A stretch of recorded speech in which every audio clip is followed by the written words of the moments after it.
এখন আমি আর আমার ওয়াইফ আমরা দুইজন মোটামুটি এটা আছে। এটা যদি কেউ যদি দেখতে চায় তো একটু বেশি দেখাবো, কম দেখাবো না। কে কে দেখেছে? কেউ দেখেছে? আমার হিসাব করে কাউকে দেখেছিলাম আমি? দেখেছি, অনেকে দেখেছি। আমি বলি এটা কেউ যদি দেখতে চায় হয়তো 1.5 হয়ে যাবে বা 2 হয়ে যেতে পারে, কিন্তু আমি বলি এটা সংসার চলবে না।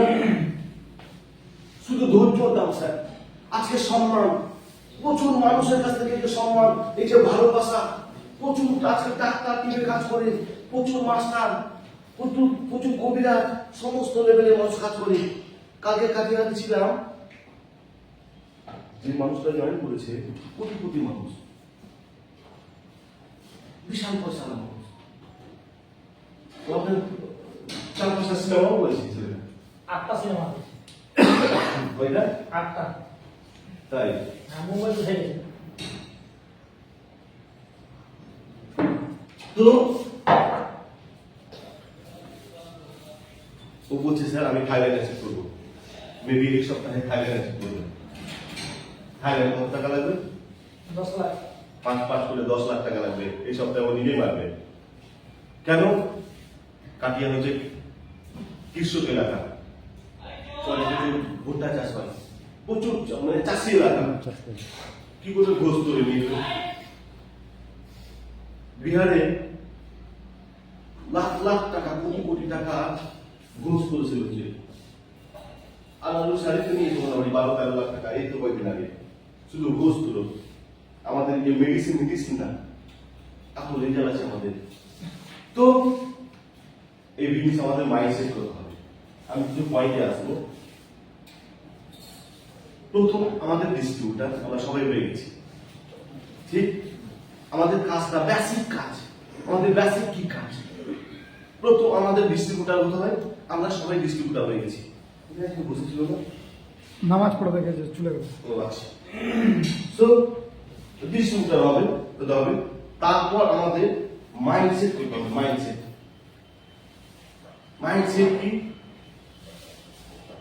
এই বিজনেসটা আপনি কখন মাইন্ডসেট করতে পারবেন? যখন বিভিন্ন জায়গাতে আমাদের যখন বড় সেমিনার, ট্রেনিং, মিটিং হবে, আপনি ওই মিটিংগুলোতে যখন যাবেন তখন আপনার মাইন্ডসেট অটোমেটিক হবে। ওখানে যখন দেখবেন আপনি ডক্টরকে দেখবেন একটু আগে এখানে বসে খাচ্ছে,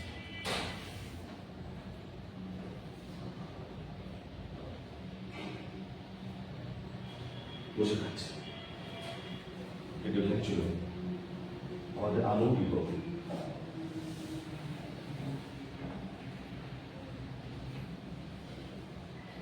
কিওর নার্সিংহোম আছে, ওই নার্সিংহোমে উনি ডক্টর। ওনার 4-5 জায়গাতে চেম্বার আছে। আমাদের মাইন্ডের পুরা এই কয়েকদিন আগে ওরা সবাই দীঘাচি করেছে, মোটামুটি 2.5 লাখ টাকা মারল। এবার যখন উনি মারে না, কোন সময় 2 লাখ 3 লাখ এভাবে মারে। আমাদের এই মুসুর চৌধুরী বলে একজন ডাক্তার আছে, উদুয়া, ওই বারুয়া, ও যখন 100 যখন টাকা মারে না, তো মোটামুটি 5 লাখ 7 লাখ এভাবে করে টাকা মারে। পুরা পরিবারকে ও দীঘাচি করিয়েছে। তো আমাদের এখানে প্রচুর ডক্টর লোক আছে।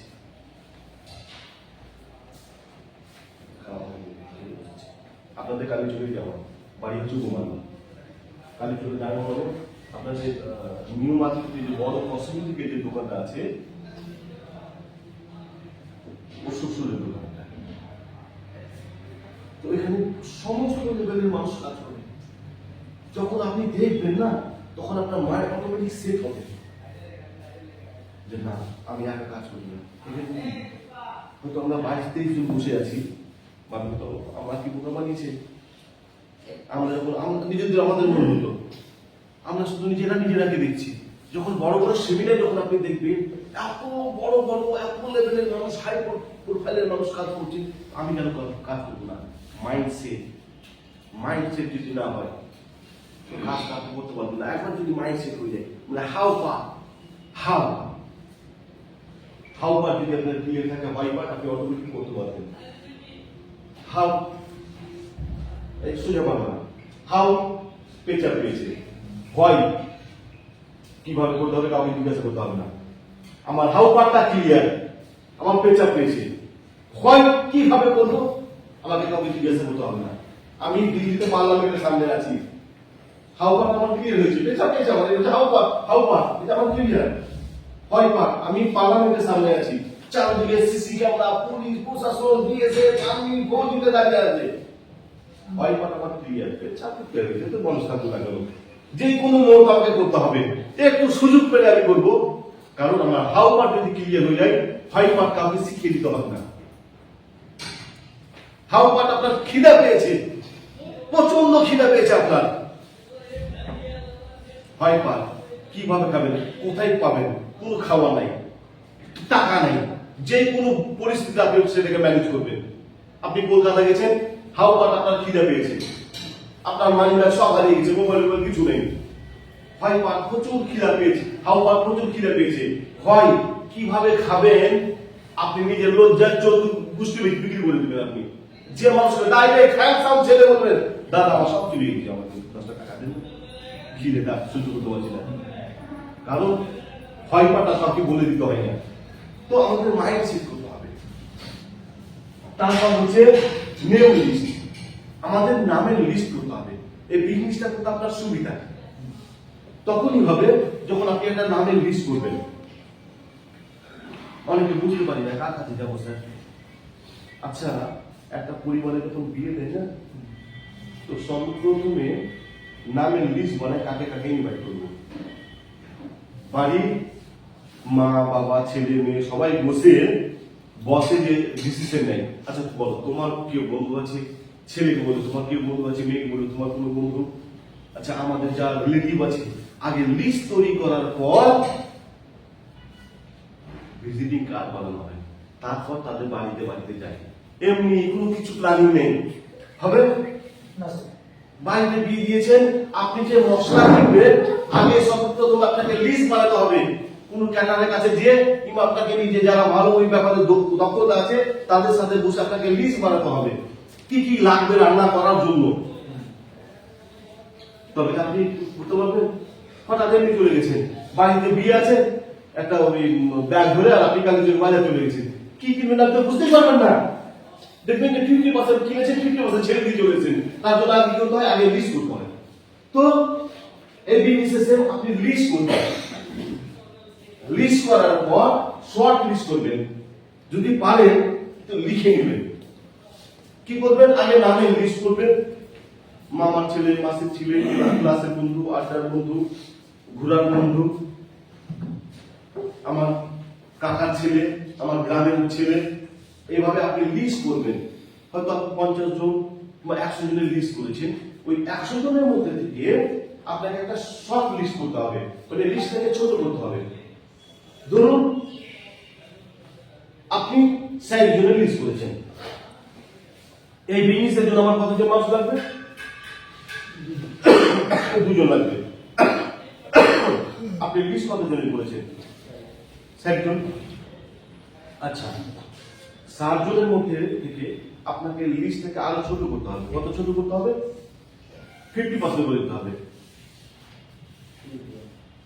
আপনি যাদের লিস্ট করেছেন, ভালো করে শুনবেন আমার কথাগুলো, আপনি যে 60 জনের লিস্ট করেছেন তার মানে আপনি নিশ্চয়ই জানেন কোন লোকটার ব্যবহার কেমন, কার চিন্তা ভাবনা কেমন, কার স্বপ্ন কেমন, কার চাওয়া পাওয়া কেমন, নিশ্চয়ই আপনি জানেন। এমনি তো লিস্ট করিনি আমি তো আমার পরিচিত লোকের লিস্ট করেছি। এই লোক মানুষকে নিয়ে একই করে মজা করে, এবার আমি এই লোকটা একই করে বাদ দিয়ে এখন বাদ দিয়ে রাখলাম। আমি টোটাল আমার লিস্ট থেকে বাদ দিইনি, আমার লিস্ট থেকে ছোট করে দিয়েছি। আমি 60 থেকে 30 চলে এসেছি, লিস্ট থেকে আমি ছোট করলাম। হ্যাঁ, এরা তো স্বপ্ন নেই, এরা তো কথা বলতে পারে না, এভাবে করতে করতে আমি 30 জনে চলে এসেছি। আমার কি 30 জন লাগবে? 30 জন থেকে আমি আরো শর্ট করে দেবো লিস্টটাকে, নিয়ে চলে আরো 50% কমিয়ে দিয়েছি। কতজন? 15 জন। আমার কি 15 জন লাগবে? এই 15 জনের মধ্যে কার কেমন স্বপ্ন আছে? না, এর একটু স্বপ্ন কম আছে, একটু লেজি টাইপের ছেলে, একটু অলস, একটু মানে ফিল্ড কম বের হতে পারে। এইভাবে লিস্ট করে আরো আমি 15 জনকে বাদ দিয়ে দিই, আর 15 জন আছে, এই 15 জন আমার লাগবে না। এখান থেকে লিস্টটাকে আমি আরো ছোট করবো, তার ছোট যদি করি মোটামুটি 7 জন। ঠিক, আমি এভারেজ ধরছি 7 জন। আমার 7 জন লাগবে না, আমার লাগবে 2 জন, লাগবে তো আমার 2 জন।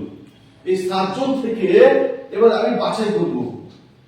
আপনি এই 7 জন যে বেঁচে আছে না, আপনি কাউকে বাদ দিতে পারবেন না, এটা সবাই তোমার কাছে বলবো, মানে সবাই তো আমাকে ভালোবাসে, আমি ওদের প্রচুর ভালোবাসি, এরা তো প্রচুর আমার কথাকে বিশ্বাস করে।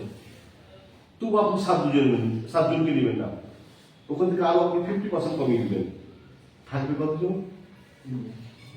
3.5, 3 জনকে ধরে। এই 3 জন মানুষ আপনার জন্য রক্ত দিতে পারে, আপনার জন্য সবকিছু করতে পারে। এরকম প্রত্যেকটা মানুষের জীবনে প্রচুর ক্লোজ ফ্রেন্ড, জিগিরি দোষ আছে। আমি মিজানুর রহমানের জন্য আমি সবসময় বলি যে মিজানুর রহমান, এখনো বলি আমি যে মিজানুর রহমানের জন্য এক বাক্যে আমি আমার নিজের খুন দিয়ে দিতে পারি, রক্ত দিতে পারি। আমি তাকে এতটা আমি বিশ্বাস, বিলিভ, এতটা ভালোবাসি আমি। ও আমার সিনিয়র পরে, ও আমার খুব কাছের বন্ধু। তো এটা প্রত্যেকটা মানুষের, ছেলে বলুন আর মেয়ে বলুন, প্রত্যেকটা মানুষের জীবনে প্রচুর ক্লোজ ফ্রেন্ড হয়, যাদের সামনে সমস্ত কিছু আলোচনা করতে পারি। সব আলোচনা সবার সামনে করা যায় না, বাট কিছু এমন বন্ধু আছে তার সামনে আপনি সমস্ত রকমের গল্প করতে পারেন, শেয়ার করতে পারেন। এই যে 3 জন বেঁচে আছেন, ওই 3 জনকে যখন আপনি প্ল্যান করবেন, কাকে নিয়ে? আপনার সিনিয়র উমার ফারুককে নিয়ে প্ল্যান করবেন। স্যার আমার এই 3 জনকে দেখেছি, ওই 3 জনকে নিয়ে আমি জাস্ট প্ল্যানটা শেয়ার করবো। ওই 3 জন সাথে সাথে টাকা বের করে আপনাকে দিয়ে জয়েন করবে।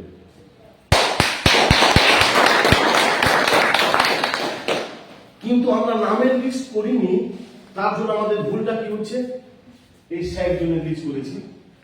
আর সবচেয়ে যেটা বেশি নেগেটিভ, এই মানুষকে নিয়ে একই মজা করে, ওই নেগেটিভটাকে প্রথমে গেছি, তো ওই নেগেটিভের কাছে গেছি। জয়েন করেছিলাম, প্রচুর হাওয়া ছিল, একদম সেই জোর ছিল, যা হাওয়া নিয়ে গেছি।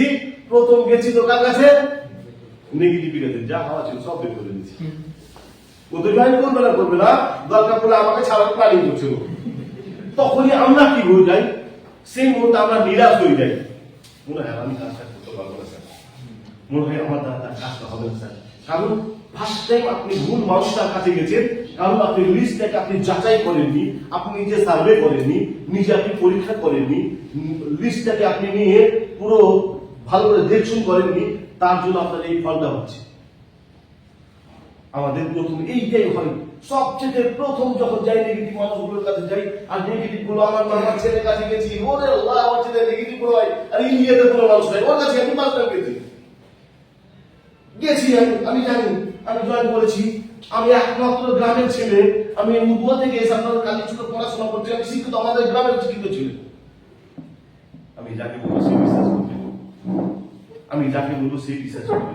বিলিভ করুন, মানুষকে আপনি কখন চিনবেন? আপনি দুঃখে না পড়লে কাউকে চিনতে পারবেন না। সুখে কোনদিন মানুষকে চিনা যায় না, মানুষকে চিনা যায় দুঃখের সময়। কষ্টের সময় আপনি বন্ধুকে চিনতে পারবেন, আপনি কষ্টের সময় আপনার আত্মীয় স্বজনকে চিনতে পারবেন, আপনার কষ্টের সময় আপনার যে কাছের মানুষ, আপনার ওয়াইফকে আপনি কষ্টের সময় চিনতে পারবেন। সুখের সময় আপনার ওয়াইফকে চিনতে পারবেন না। যখন দুঃখ আসবে, আপনার সারা চারদিক থেকে যখন দুঃখ আসবে, তখন যদি আপনার ওয়াইফ থেকে যায়, তার মানে সঠিক আছে। ওই মুহূর্তে অনেক ওয়াইফ ভেঙে যায় কোনো ছেলের সাথে, এটা পাচ্ছি না, ওটা পাচ্ছি না, এ পাচ্ছি না, ও পাচ্ছি না, বিভিন্ন বাহানা। দুঃখের সময় মানুষকে বুঝতে পারবেন।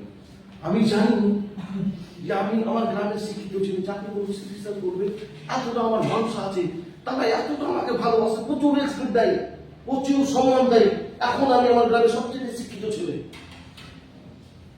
তুমি যে জয়েন করেছিল, পোড়াগুলো পেয়েছো, পোড়াগুলো তো বললে তুমি ভালো লাগলো, খুব পোড়াগুলো পেয়েছো। আমি বললাম পোড়া তো পাইনি, ও চাকরি পাবে না, বলেন তো লাগবে। আমি নতুন মানুষ, কি কষ্ট করে জয়েন করেছি, ওই তুমি যে জয়েন করেছো 5,000 টাকা দিয়ে, পোড়াগুলো পেয়েছো। আমি বললাম পোড়া তো পাইনি, ও চাকরি পাবে না। এরকম অনেক কোম্পানি ছিল, এর আগে অনেক কোম্পানি এসেছে, এইভাবে পোড়া দেওয়া নাম করে পোড়া দেয় মানুষকে। মনটা খারাপ হয়ে গেল, আর কি বুঝাবো, আমি তো টেনশনে পোড়াকে, আমি পোড়া পাবো কি পাবো না। 7 টাকা মিলে ফোন করলাম ঝাড়খণ্ড থেকে, বস আমার পোড়া লাগবে। সবে আমরা 2-3 দিন জয়েন করেছি। আমাদের আজকে কালীপুর পিকার সেন্টার না, আমাদের মালদাতে পিকার সেন্টার, মালদাতে 2 জায়গাতে, আমাদের গাজলে পিকার সেন্টার, আমাদের বালুঘাটে পিকার সেন্টার, আমাদের রায়গঞ্জে পিকার সেন্টার। আজকে এত পিকার সেন্টার যে মানুষকে মাল আনতে যেতে জন্য বাড়ি পৌঁছে দিচ্ছে, এত কম্পিটিশনের ব্যবসা করছে। তো আমি যখন জয়েন করেছি আমাদের কিছু নাই, আমাদের কিছু নাই, কিছু হয়নি। আমাদের পুরা কাজ যেতে হবে কলকাতাতে।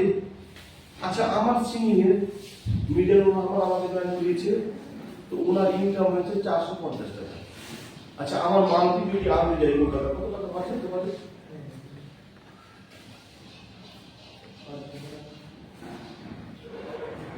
500-600 টাকা। না না খাওয়া দাওয়া দিয়ে ধরে মোটামুটি 1000 টাকা কাছাকাছি। ও বললো ভাই আর মোটামুটি 8-10 জন জয়েন করুন, একই খরচে সবার মাগুলো নিয়ে চলে আসবো। এই তো বুদ্ধি খারাপ বলে না, কিন্তু এরা তো বলছে পুরা কমি নাকি টেনশন তো আমি এও বলছে বুঝিস। তো ঠিক আছে, ছেড়ে দিলাম যে ঠিক আছে তোমরা প্রোডাক্ট যদি আমি যদি প্রোডাক্ট পেয়ে যাই, তোমরা আমার প্রোডাক্ট দেখে জয়েন করবে। আমি যখন প্রোডাক্ট নিয়ে আসলাম আমি তো খুশি, আমি যাচ্ছি খুশি খুশি। এবার তো যারা যারা বলেছে সব কিছু আমি জয়েন করাবো। আমি বললাম যে দেখো আমি প্রোডাক্ট পেয়ে গেছি। প্রোডাক্ট পাওয়ার পর বলছি অনেক ভালোই আছে কোম্পানি, খুব একটা খারাপ নেই। প্রোডাক্ট যখন পেয়েছি বলছি খুব একটা খারাপ নেই, মোটামুটি ভালোই আছে কোম্পানিটা। তো ঠিক আছে, তোমার একটা চেক ঢুকুক, তোমার ইনকাম আসুক, তোমার যখন ইনকাম আসবে তখন কিন্তু আমরা তোমার ইনকাম দেখলেই জয়েন করবো আমরা। এইভাবে ধরেন সবাই আমার মামা মাসি ক্লাসে সবাই আমার বন্ধু, সবাই আপনারা আমার আত্মীয় স্বজন, আপনারা সবাই বলছেন আগে তোমার ইনকাম দেখবো তারপর জয়েন করবো। আমার ইনকাম কোনদিন আসবে? আমার যত আত্মীয় স্বজন মাসি পিসি ক্লাসের বন্ধু আড্ডার বন্ধু যতজন ছিল সবাই বলছে আগে তোমার ইনকাম দেখবো তারপর জয়েন করবো। ইনকাম কোনদিন আসবে বলেন তো? আপনারা তুমি জয়েন করলেন, তিনটে আসবে কি করে? আর আগে আজকে গণি স্যার আসতে পারেনি। গণি স্যার আমার বন্ধু, পিপুলতলা বাড়ি, ওকে প্ল্যান দিয়েছি। প্ল্যান দেওয়ার পর যখনই বাড়িতে মাসি গাড়ি ভাই বল এখানেই তো ছিল ব্যাপারটা, ওই কান্দাটি মনে হয়ে গেছে। কতবার ফাঁকি দিয়েছে বিট করুন। একদিন মাস্টার পাড়া দেওয়াকে পেয়েছি, আমি বললাম তোর সামনে তোর মোবাইল নাম্বারটা ডিলিট করলাম, আর তোর সাথে আমার কোনো বন্ধুত্ব থাকবে না। মানে তুই তার কথা বলি হবে, তুই জয়েন করবি না তো বলে দে, তুই ফোন ধরিস না, আমাকে থেকে ভেঙে যাচ্ছি, তোর বাড়ি পেয়ে যাচ্ছি। ও জয়েন করেছি, ওর মায়ের সোনার দুধটা বিক্রি করে। ও আমাকে বলেছে 3-4 মাস পর যে ভাই মায়ের সোনার দুধটা বিক্রি করে দিচ্ছে। সেই ছেলে ওর বাবাকে হজ করে চায়, আবার সেকেন্ডবার ওর মা আর বাবা হজ করতে যাবে। এই গত বছর যাওয়ার কথা ছিল, হবে এই বছর এই সামনে যে আসছে এই সিজনে আবার মা বাবা হজ করতে যাবে। কারণ আমাকে চেক দেখাতে হবে। আমি বললাম তুই জয়েন কর, ওকে জয়েন করে নিলাম, আর একটা ছেলেকে জয়েন করলাম। আমার চেক দেখাতে হবে, কারণ যত আমার সব বন্ধু বান্ধব আত্মীয় স্বজন ফ্রেন্ড সব আছে, সবাই বলেছে তোর চেক দেখে জয়েন করবো গ্যারেন্টি। এবার যখন আমার চেক দুজনকে জয়েন করেছি, আমার চেক যখন এসে আমি বললাম যে দেখো এমডিও মারফত মোবাইল ব্যাপার সব বললাম, আমি আমার টাকা ঢুকেছে, চেক এসছে আমার। বলছে প্রথম কোম্পানিতে লোক দেওয়ার জন্য হয়তো 1-2টা দিয়েছে, কারণ ওরা আমাকে বুঝাচ্ছে ভাই মাছ মেরেছিস বলছি দিয়ে কোনদিন? হ্যাঁ, বলছি দিয়ে যদি মাছ মারিস না তো চারা যদি না দিস তো মাছ ধরতে আসবে না। প্রথম এটা লোক দিয়েছে কোম্পানি, 100টা দিলে তার বেশি আসবে না। বিলিভ করুন, আজকে যদি আমি আমার চেকের ভাউচার বের করি, আমাদের গ্রামে সবচেয়ে মানুষ যদি বলে তোমরা মাটিতে শুয়ে যাও, তো চেকের ভাউচার গুলো দিয়ে রেখে দিতে পারবো। এত চেক আমার জীবনে এসছে, এই 12 বছর থেকে এত চেক এসছে, এত চেক এসছে। এখন কি বলছে তোমারই হবে। যারা নেগেটিভ ও ঠিক ব্রেন ওদের সবচেয়ে বেশি চলে, যারা নেগেটিভ না ওদের ব্রেন একটু হাই, বিভিন্ন রকমের টেকনিক দিয়ে বুদ্ধি বের করে ও নেগেটিভ বলবেই আপনাকে, তোমার দাঁড়াতে সম্ভব আমরা পারবো না, বাট আর নেগেটিভ করতে পারে না, আর নেগেটিভ করতে পারে না। চায়ের দোকানে যখন আমি আমার গ্রামে এখান থেকে যখন যেতাম, গ্রামের বাড়িতে যখন যেতাম না, বিলিভ করুন চায়ের দোকানে যেতে পারতাম না। চায়ের দোকানে কত মানুষ আমাকে অ্যাগ্রি করতো,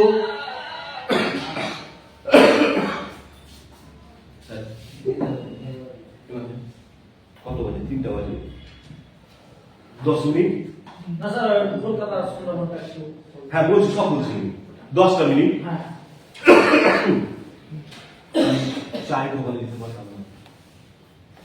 আমি যখন যেতাম না, তো মালদা থেকে সাহেব এসছে, সেন্ট এসছে, স্যারকে বসতে দে, স্যারকে চা দে, স্যারকে কফি দে, বিভিন্ন রকমের অ্যাক্টিভ করতাম।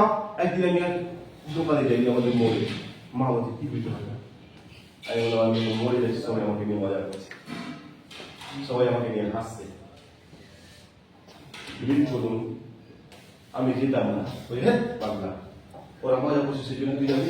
আর চায়ের দোকান মানে বুঝতে পারছেন সবচেয়ে ম্যাক্সিমাম রিজেক্ট মালগুলো থাকে, রিজেক্ট, যারা শুধু দুর্নাম করে, ওর বাড়ি এর বাড়ি শুধু যারা দুর্নাম করে, ওই লোকটি চায়ের দোকানে বসে, কোন সাকসেসফুল মানুষ 2-4 ঘন্টা চায়ের দোকানে বসে কাটাবে না। কার ছেলে কার মেয়ের সাথে ভেঙে গেছে, কার মেয়ে কার ছেলের সাথে ভেঙে গেছে, কোম্পানি জিতবে কে হারবে, দুনিয়ার খবর আছে ওই কাকাকে। আবার বউ অন্য বাড়ি থেকে লবণ নিয়ে এসে ধার করে নিয়ে এসে সবজি রান্না করেছে, এটাই শুধু কাকা জানে না।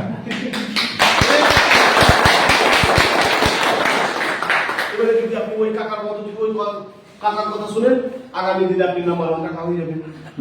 আমি ওই কাকা কাকার কথা শুনিনি, আমি শুধু একটা মানুষের কথা শুনেছিলাম, মিজানুর রহমান। আজকে মিজানুর রহমান 4 টাকাতে চাপে আমাকে ওই স্কুল ব্যবস্থা করে দিয়েছে। ও ব্লেজার পরে তো আমাকে ব্লেজার পরিয়ে দিয়েছে। ও বিদেশে গেছে, থাইল্যান্ড, বাংলাদেশ, দুবাই গেছে, আমাকে নিয়ে গেছে। আমি যদি ডুপ্লিকেট কাকে বলতাম আমার গ্রামের মানুষকে, আমি এখন কোনো মাঠে করে থেকে জমিতে চাষ করতাম। আপনি যাকে ডুপ্লিকেট করবেন তার মতো আপনি হতে বাধ্য।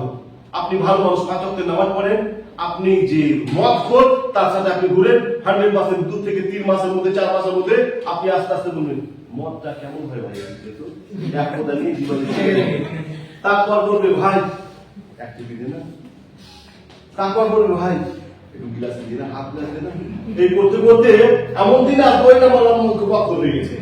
তো আপনি যার সাথে থাকবেন তার মতো হতে হবে আপনাকে। শুধু বিলিভ, যে মানুষটা নিয়েছে তাকে বিলিভ করুন।